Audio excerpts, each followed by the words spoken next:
Hey guys, it's Brandon, aka B.Rich Beauty, aka your beauty best friend, and baby, we got a lot of things to sip on today. VMA Recap. TONI BRAXTON says she would have done things differently when she was younger. Baby, the NBA is no longer boycotting. And Issa Rae tells us when we can expect season 5 of Insecure. You know what to do. Grab your beverage, grab that matcha, and let's get to sipping. Let go.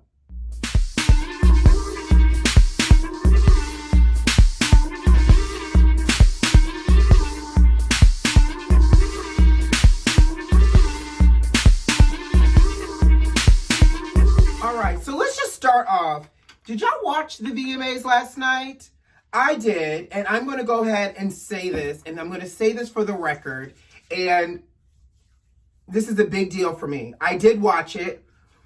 Honey, I feel old.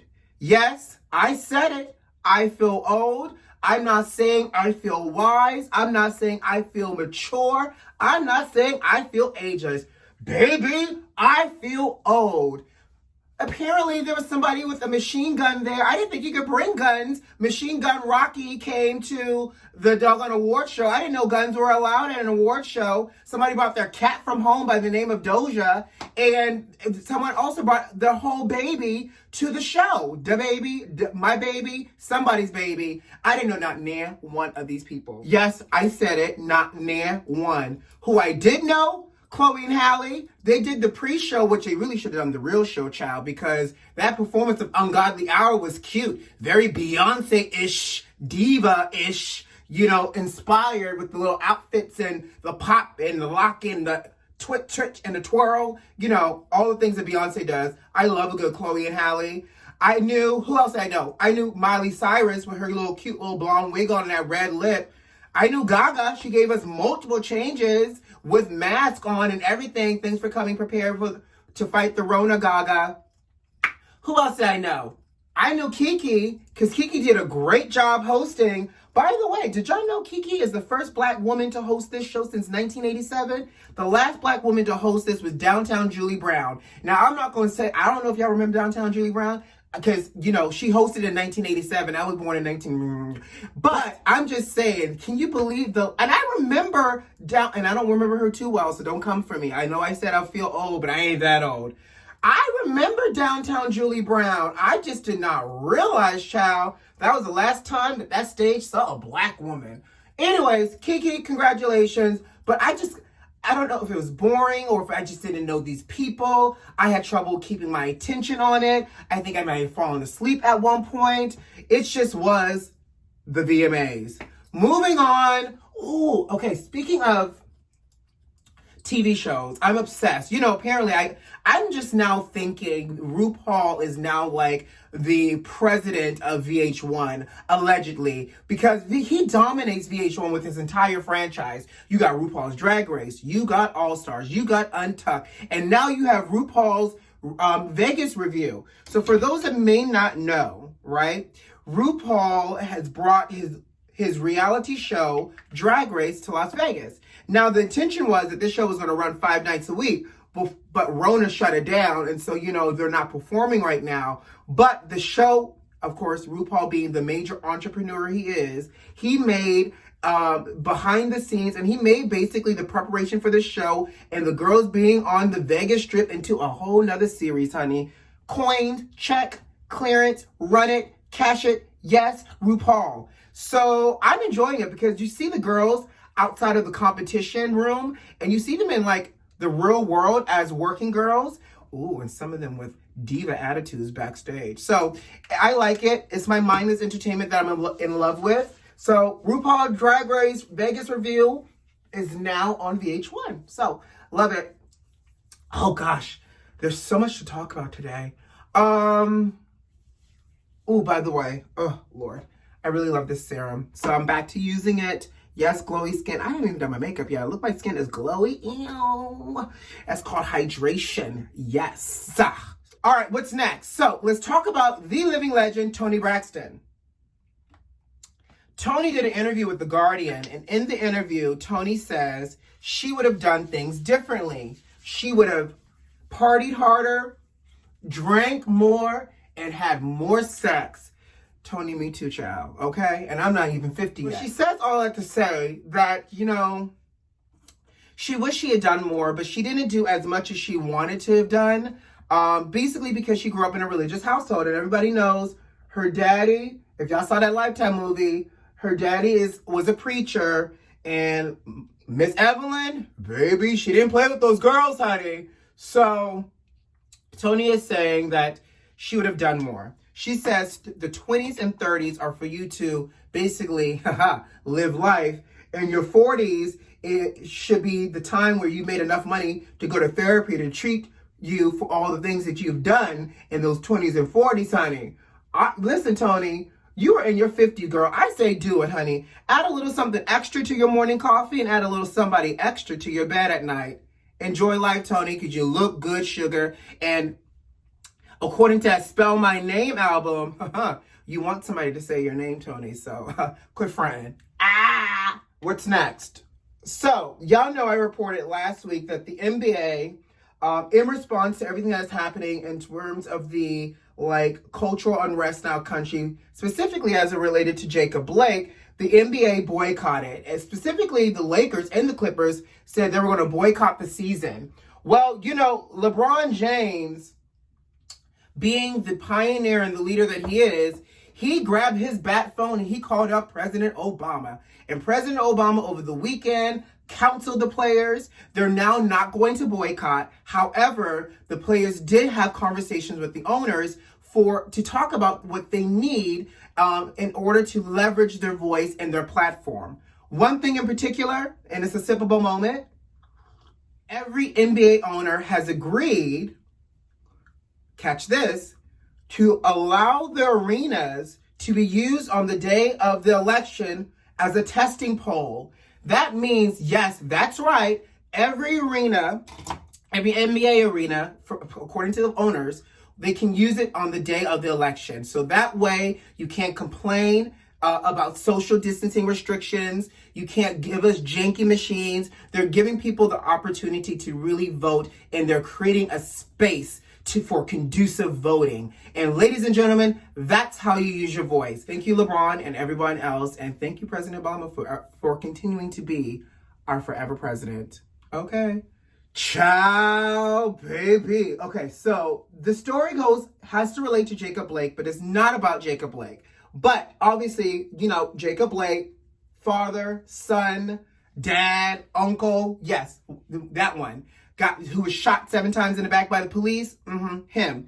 So Leon Ford, who's an activist himself, and he was also paralyzed back in 2012 by the police as well. He was shot, survived, and now he's paralyzed. Went to social media to give Jacob Blake some advice. What I love most of all about his advice was the level of petty and shade he threw in it. In his advice on social media, Leon Ford tagged Ben Crump, who Ben Crump is the national attorney for most civil rights things, and he represented Leon Ford at one point. He's now representing Jacob Blake. But Leon Ford said he has hired and fired attorneys like Ben Crump because people like him and other people and other activists specifically will posture themselves close to a social justice cause like this more for a photo op than anything else. I was about to say shots fired, but I don't think that's appropriate. AB, and the pettiness got even better because Leon Ford then went on to give Jacob some sound advice, saying, Jacob, question everybody and question everything. Now, beauty besties, y'all tell me what you think. Do you feel like Leon Ford genuinely gave this advice? Because I feel like he did. And you know what? For somebody to be able to go through the same thing, very similar as Jacob Blake, and be able to survive and talk about it, I think there's something worth listening to. Because obviously he would not have said it if there was not some truth to it. Now, and what I will say is that he went on to also tell Jacob that through all of this, make sure you take care of yourself and you make sure you allow yourself to heal properly and to find at some point a level of happiness within yourself, because the fame and everything else won't mean anything if you're not happy inside. Great advice, but I love the pettiness, Leon Ford. Thanks so much. Issa. All right, Issa Rae has been asked, when can we expect season 5? And Issa has politely shared when COVID goes away. Say what now, Issa? So you're telling me you're about to hold Insecure hostage until this petty virus goes away?